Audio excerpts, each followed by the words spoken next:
Hey, what is up, guys? Blunt Cuts here. This is a Watcher Realms video. Thank you so much for tuning into my channel.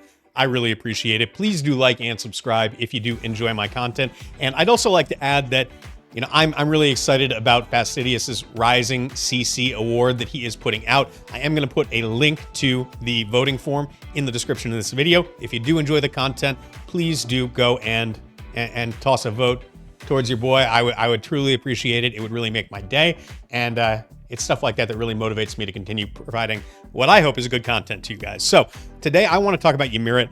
I feel like he's gotten lost in the shuffle a little bit here with all the crazy heroes that are coming out this weekend. We've got Lucius, we've got Honora coming out. We've also got, obviously, Valderon is on the same banner with Ymiret. However, this guy is no slouch, and he fills a role that is filled by very few heroes in the game right now. He is a ground-based fighter, obviously, with anti-air ability. He also does AoE damage. Really, the only other heroes that are somewhat comparable to him as far as the damage that he does and the function that he fills would be Valkyra and Arrogance. I'd say he's somewhere in the middle between those two, but he does bring a lot of extra utility as well. So I'm going to go through his kit real quick here. I'm going to give you my perspective on him. I'm going to comment specifically on GVG and how I think that his kit is going to relate to that. Let's get into it. All right, let's get into his talent here. So when deployed, unleashes Boreal Winds, inflicting slow on all enemies within 2 tiles. But we'll note this does hit air units. It is not like Reeve's slow, which only hits ground units. This will hit ground and air units. It is only a 25% slow. However, it is very versatile, and I do appreciate that. Beyond that, he is going to extend the duration of freeze within his range by up to 50%. It maxes out at 1.5 seconds, so 3-second freeze is going to become 4.5 seconds. Anything higher than that is going to just get an additional 1.5 seconds. Still, really a huge boost to your other freeze champions in here as well, not to mention the freezes that he tosses out as well. His basic attack deals 80% damage to the target and their surrounding enemies, hitting up to 5 enemies in total. That's going to scale up to 100% when he is fully skilled up. His ultimate, this is where things get interesting, when activated, ascends into the air, expanding attack range and reducing block to 0, so he becomes a flying unit during the ultimate. Basic attack now turns into Frost Breath, dealing 140% AoE magic damage, scaling up to 180% when he is fully skilled up to the target and their surrounding enemies, hitting up to 8 enemies and inflicting 1 stack of Winter's Bite on them. Now, one thing I do want to note about this, his basic attack, when he does attack outside of the ultimate, he is going to be doing physical damage. However, during the ultimate, he does magic damage in a game mode where oftentimes the strategy is to try to counter whatever damage type is being brought against your demon soldiers. A unit that brings both physical and magic damage is very hard to counter, and that is definitely an advantage that he holds in GVG. He's also going to give your allies freeze immunity. Not that relevant in GVG, but kind of cool. Awesome utility to bring. Maybe some future uses in the game as well. So Winter's Bite reduces movement speed by 25%, stacking up to 3 times. When reaching 3 stacks, inflicts freeze on the target for 2 seconds. So at 1 stack, it's going to be a 25% slow. At 2 stacks, it's going to be a 50% slow. And the 3rd stack is going to freeze them for 2 seconds. I think it's actually going to be a 3-second freeze because his talent increases the duration of freezes by up to 1.5 seconds, 50% of the duration. So in this case, 50% of 2 would be 1, so 3 seconds in total. It is a 900 rage cost ultimate. It is going to be 20 seconds when fully skilled up. Awesome ultimate. All right, let's take a look at his passive, Frost Breath. So when targeting enemies inflicted with freeze, ignores 15%, scaling up to 25% when fully skilled of their defense. When Winter's Bite on any enemy triggers freeze, deals an extra magic damage ranging from 80% to 360%. That goes up to 100% to 380% based on the effect duration of the triggered freeze. Now, I've looked through his kit. I'm not exactly sure how you change the duration of the freeze. My read-through kind of suggests that it's always at 2 or 3 seconds, so I'm not sure exactly how you get it up to a 4.5 second duration to get that full bonus there, but maybe there's something I'm missing here. Sound off in the comments if you're seeing something that I'm not. I did go and test to make sure that it wasn't other heroes' freezes, so I put him in a comp with Mari, and I tried to wait until there were enemies that were within 2 tiles of him. I tried to use Mari's freeze on that to see if that triggered extra damage. I didn't see any, so I don't believe it's that. It's not like Boreas where he gets damage regardless of who applies the freeze. But Glacial Scales, his other passive, when deployed, gains 4 stacks of scale armor. Each stack is going to give him a 5% damage increase as well as a 5% reduction to incoming damage. When he is fully skilled up, he's going to be able to stack this up 6 times, meaning that all in all, he's going to get a 30% increase to his own damage as well as a 30% reduction to all the damage that he takes.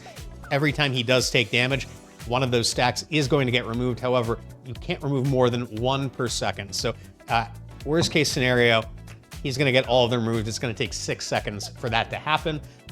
Pretty awesome. When he uses his ultimate and then his ultimate fades, so at the end of his ultimate duration, he's going to reset to 6 stacks. So you have a way to regain those stacks if they do get knocked off of him. Very, very cool skill. Next up is Ancient Blood. Increases team member damage by 4%. Same skill that Ajax has. This does seem to be a unnameable faction unique ability. It does stack with all Lord bonuses, so pretty cool there. And then finally, we've got the Bond skill that he's got with Anora. Obtain Hero Anora to unlock the following bonus effect. There is a 20% chance to inflict an extra stack of Winter's Bite. When Ymiret receives fatal damage for the first time, he transforms into Dragon Egg. So I just want to touch on the first part there. Winter's Bite, typically you can only apply 1 stack. This is going to give you a 20% chance to apply 2 stacks. Again, when you get to 3 stacks, you are going to be able to freeze the target enemy. So very powerful. Dragon Egg inherits 50% of max HP. It reduces his block by 1, which is actually better because it means that only 1 melee unit is going to be able to hit him because the other ones are just going to bypass him and walk past. That's important because if he does survive for 20 seconds in that Dragon Egg form, he is going to revive. Now, this can only occur once per battle, but that's like an extra life potentially for him, which is awesome. Even if the enemies do kill him, he's still going to do 200% AoE magic damage to, AoE damage, I guess it's regular damage, to 10 adjacent enemies and inflict freeze for 1 second on all of them. Pretty awesome little wrinkle to throw into your GVG match that somebody else is going to have to consider when they are taking down Ymiret. So those are his skills. Let's just take a look at his details real quick. We can take a look at his range here. You can see it is the same range as what you would get with a Zillitu or an Arrogance or really any of the anti-air fighters in the game. When he does do his ultimate, he gets 2 tiles to either side of this kind of extended range here. So it becomes kind of a 3x4 tile range that he's got there. Pretty badass. I love it. I love this kit. You can see he's got 4.7k attack at max promotions. He's also got a 2.6 second attack interval, which is pretty standard for a fighter. Other than that, nothing else really jumps out about the kit, but very solid base stats as well. 17k HP, almost 3k defense, which is very nice. Let's take a look at his awakenings real quick. A1, when the ultimate is triggered, deals 280% damage to a maximum of 10 enemies in range and inflicts freeze on them for 2 seconds. That's pretty awesome. It's like a nice big juicy hit at the beginning of the ultimate. Definitely has some utility on there. The freeze is nice as well. Extra CC is always nice, especially considering that he does extend the duration of freeze debuffs, which is really cool too. A2, just like Ajax, he is going to get another 2% bonus to the Ancient Blood skill. That's always welcome. He's going to basically give everybody 6% damage just for being on the team. And that's in addition to any Lord bonuses. So A3, this is the juicy one. This is the really big one. While the ultimate is not activated, there is a 30% chance for basic attack to trigger Winter's Bite, which again is that stacking ability that freezes enemies when they get 3 stacks of it. Before that, it reduces their movement speed by 25% per stack. Additionally, the effect duration of Winter's Bite within the talent range is increased by 2 seconds. So this basically gives him the ability to apply Winter's Bite outside of his ultimate. Typically, he can only apply it during his ultimate. However, at A3, he can apply it just using his basic attack outside of the ultimate window. He does get an extra duration on the debuff at that point too, because there is a 30% chance rather than a 100% chance during the ultimate to apply the debuff. So it gives you a little bit more time to get some more attacks out and hopefully get the 3 stacks and freeze the enemies, which is real cool. A4, Rage Regen, attack +2.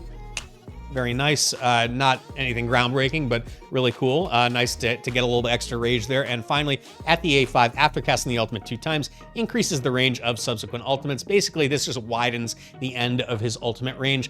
And it's nice, don't get me wrong, but I think really the sweet spot here is going to be A3. That is where you want him.